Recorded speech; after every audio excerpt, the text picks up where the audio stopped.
Wow, what's going on, guys? The question for today is: did you get the shot, and are you going to get the shot? That's going to be a big question, and I'm going to break some of this down for you.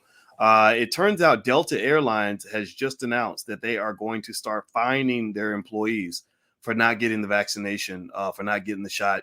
I'm going to try to make this conversation as unpolitical as possible, even though you guys know I draw my lines in the sand in certain areas, and I'll draw a line in the sand, but it's not whether I'm telling you to get the shot or not. But we're going to break this down for you and talk about what Delta Airlines is doing, as well as some other companies and some other things I've been reading in the financial world. So get comfortable, buckle up your seatbelt. We're going to get started on the Black Financial Channel right now.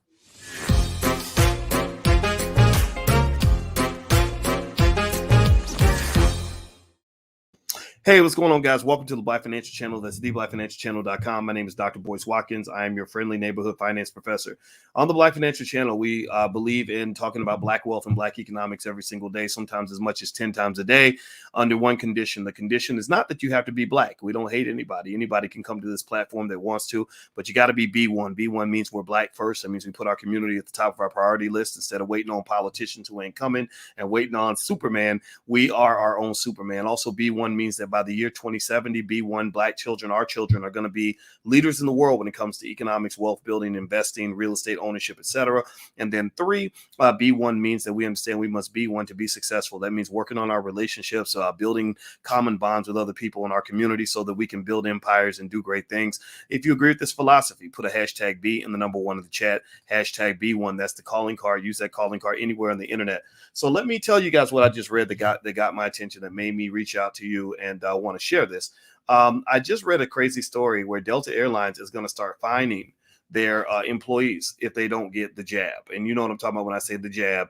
I try not to say the word vaccination too much online, because they just they don't they don't believe in stuff like freedom of speech anymore, so you can't actually even say the word without getting their attention. But I wanted to talk about this because I think this is interesting in terms of some assessments on where things are going to go. I've been following this process very closely in terms of understanding how the public and how America is going to respond to this pandemic. Now, here's the thing. I'm going to tell you right now, point blank, period. I don't know how anybody feels about this, but I am not a believer in telling you what to do. I am not here to tell you to get the shot or to not get the shot. I think there's good arguments on both sides, to be honest with you. I don't think this is a clear cut kind of thing. I think that there are reasons to get it and reasons to not get it. I have friends that have gotten it. I have friends that have not gotten it. I believe the Delta variant is real. It's made me pay closer attention to what's been going on. But at the same time, I also know what a 99.8% survival rate looks like. So that's another thing. And I also know the dangers of putting things in your body with companies that have no liability whatsoever. And so that means that if something goes wrong, you cannot sue them, right? So these are things that you have to factor in. But then again, though, most of us have gotten some sort of shot for something at some point. When I went to Africa, I went to Nigeria in 2009. I had to get a bunch of shots when I went to Nigeria. One of them was yellow fever and something else. So I'm not judging what you do. Whatever you want to do is up to you. I'm not gonna say I don't care. I do care, but I care enough to let you make your own decisions. So can we be cool on that? Can we still love each other and not get caught up in clowning each other, whether we got the shot or not? That's up to you. All right, so hit the thumbs up button, hit the thumbs up, share, subscribe button. Let me read to you what Delta Airlines is doing, and then I'm going to talk about some of these other companies and what I've been seeing out here. Delta Airlines is going to charge, this is according to NPR, Delta Airlines will charge employees on the company health plan $200 a month if they fail to get vaccinated against COVID-19, a policy the airline's top executive says it's necessary because the average hospital stay for the virus costs the airline $40,000. CEO Ed Bastian said that all employees who have been hospitalized for the virus in recent weeks were not fully vaccinated. The airline said Wednesday. They said all the employees that have been hospitalized did not get the shot. I think that's information worth taking in, right? I mean, you can have your position, but I really, again, I'm not telling you what to do, but I'm going to tell you. My belief when you talk about B1 people, I believe B1 people are smart people. Smart people are people who take in all information. Smart people are not people who pre-commit to one camp or the other. So, I know we got conversations about people who are alleged anti-vaxxers. I'm not an anti-vaxxer.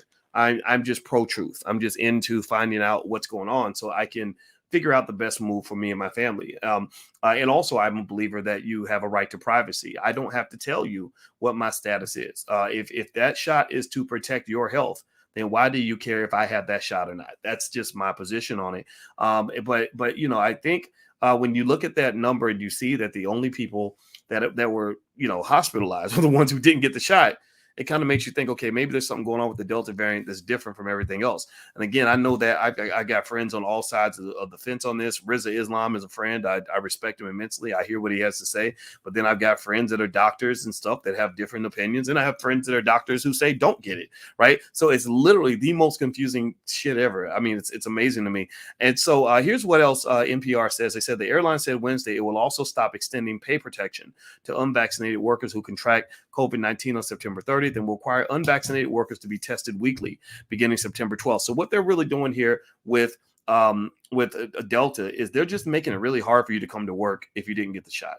And I think even Goldman Sachs and a few other companies, they've actually gone to the other extreme and said, look, if you don't get the shot, don't even show up ever. Just don't come in. Like you don't work here no more. You don't live here anymore, right? Like your paycheck don't live here anymore, right? And so that to me is a reminder. You know, one of the things that we believe in deeply here in this space is freedom. Right. Especially for people like us who have been in experiences where we didn't have freedom. And the thing is, freedom isn't free. Freedom has a price. Freedom has a cost. And so when you're in another man's house, you have to follow another man's rules. You can't go into another man's house and make your own rules. I just don't believe that. Call me old fashioned, call me, call me politically incorrect, call me whatever you want. But I'm a realist, and I will tell you what's probably going to occur because America is trying to reopen. They're not going to shut down. They don't want to do another shutdown. They're trying to reopen. And what they're thinking is, you know what? We'll go ahead and reopen and roll with the people who go ahead and get the shot. So there's two types of people that are going to be part of this new economy where this money is going to be made. One is people that get the shot. Those are the ones who are going to get the job opportunities and everything else. People who don't get the shot, it's going to be harder for you to get jobs. It's going to be harder for you to get into concerts. It's going to be harder for you to travel, all that, right? I'm speaking as somebody who has not yet gotten the shot. So don't clown me for not getting it. If you try to clown me, if you try to pressure me, just know I'm going to push back. I'm going to tell you to kiss my black butt because I'm going to do what I want to do when I want to do it. Even if I drop dead tomorrow, it doesn't matter. I took a risk. I was willing to take that risk. So don't say, ha, ha, ha, look, he died. He didn't get the shot. He died. Well, why are you wishing death on another person anyway, you idiot? And then number two, taking the risk does not mean you know what's going to happen. It's like when I go to Best Buy, check it out, pay attention. Here's an analogy that will work here. When I go to Best Buy, every time I go to Best Buy, they always offer me anything I buy, they always offer me the insurance. You know how you go to Best Buy and you get the new laptop and they say, would you like to pay an extra $300 for liability protection and blah, blah, blah. Let me tell you a secret. I never get the insurance. You know, why do I never get the insurance, right? Because insurance is supposed to be good. Well, it's not always good in my mind. Like sometimes I say, I'll pocket that $300 or $400 and I'll take the risk on myself.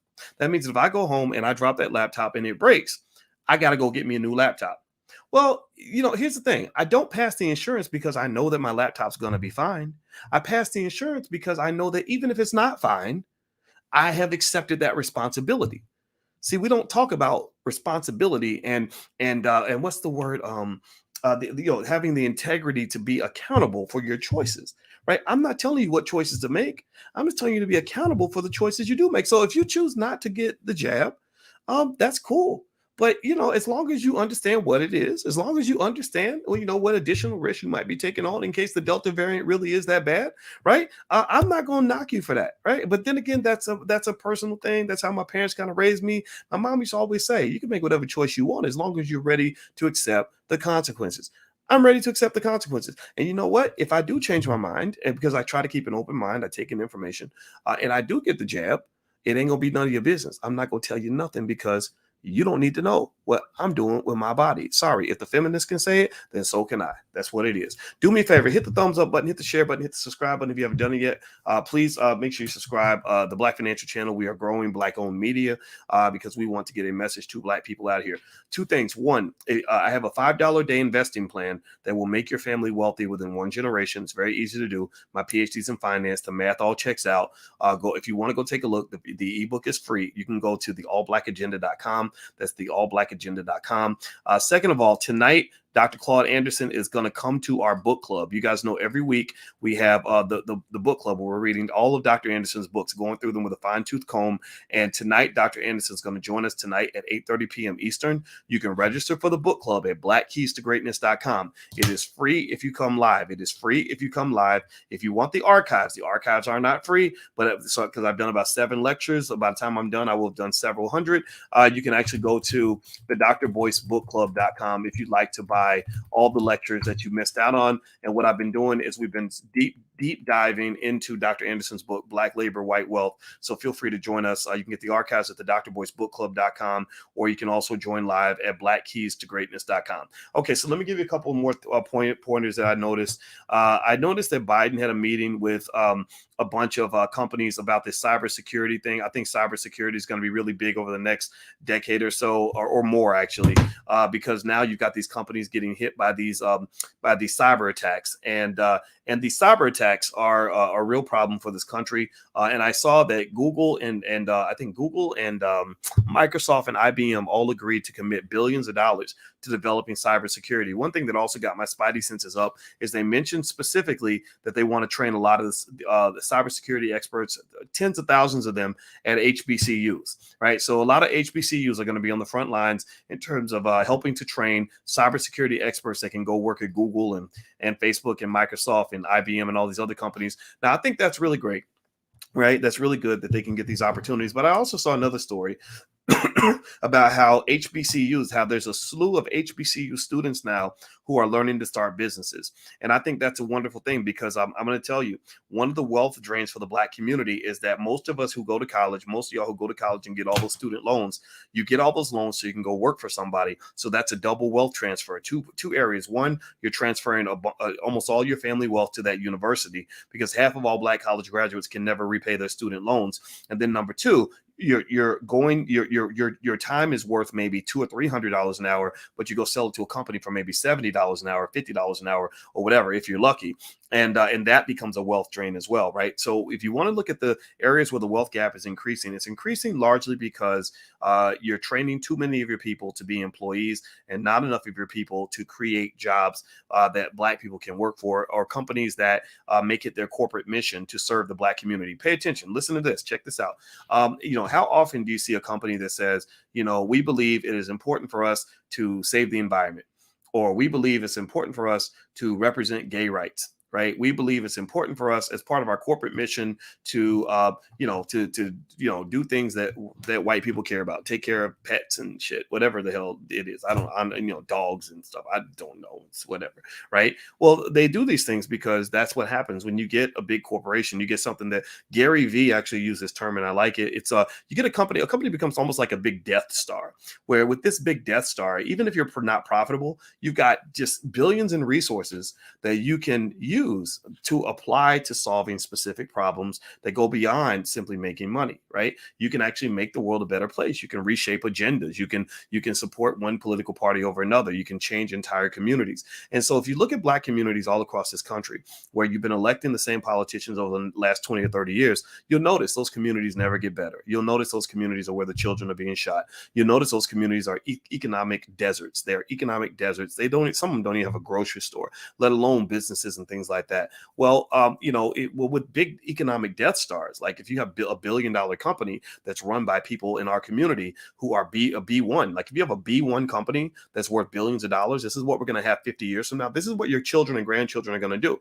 They're going to have B1 organizations that have billions of dollars in resources. They're going to have board meetings, and all the people there are going to be B1. They may not be all Black, and that's okay, but they're going to be B1, and they're going to go in, they're going to pick out a neighborhood. They're going to go to a hood, and they're going to say, okay, everybody's, stacking milk crates, and they're all falling down and busting their heads wide open. So maybe instead of them, maybe they're doing it because they have nothing to do. So instead of getting a milk crate with your butt ain't got no insurance and you're up here cracking your head open because you're bored, how about we go in there and build a factory so that now instead of stacking milk crates and cracking your face open, you can actually get up and go to work every day, or you have a place to go where you can participate in the creation of automobiles or whatever exists 100 years from now that are being sold all around the world. Do you understand? So what I'm saying to you is that when you talk about the act of nation building, you must have your people that are building your organizations, and you must have people that run these organizations that have values that are consistent with the things that matter to the people that exist where you come from. Okay.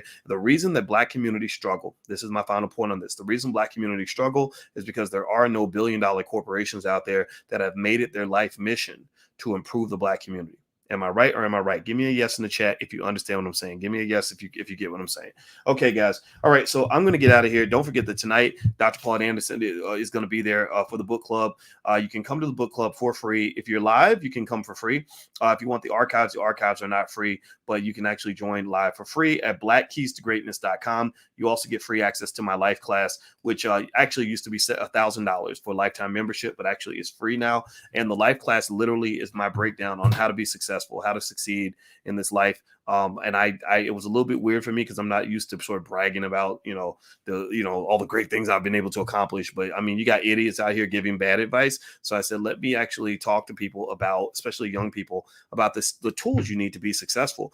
And these things really work for me. I don't just pretend to be happy with my life. I am actually very happy. I didn't really have a midlife crisis because I didn't look back on my life and say, gosh, if I'd only worked harder, if I'd only studied more, if I'd only gone to school. I did all those things, right? And it was a mindset, it was a culture, it was a way of thinking that led to that success. And I want to share that with as many people as possible, and so that you can get something that's a little bit different from this failure narrative that's really being pushed heavily in media, because I think they want you to fail and I want you to win. I want you to succeed. I want you to be wealthy. I want you to be happy. I want you to have strong families, and I want you to be safe, and I want you to be at the top of the pile. So let's go win. Let's go succeed. Let's go be our best. God bless everybody. Thank you for listening. Please hit the thumbs up button, thumbs up, share, subscribe button before you go. I'm out of here. Have a good day. I'll see you soon. Peace.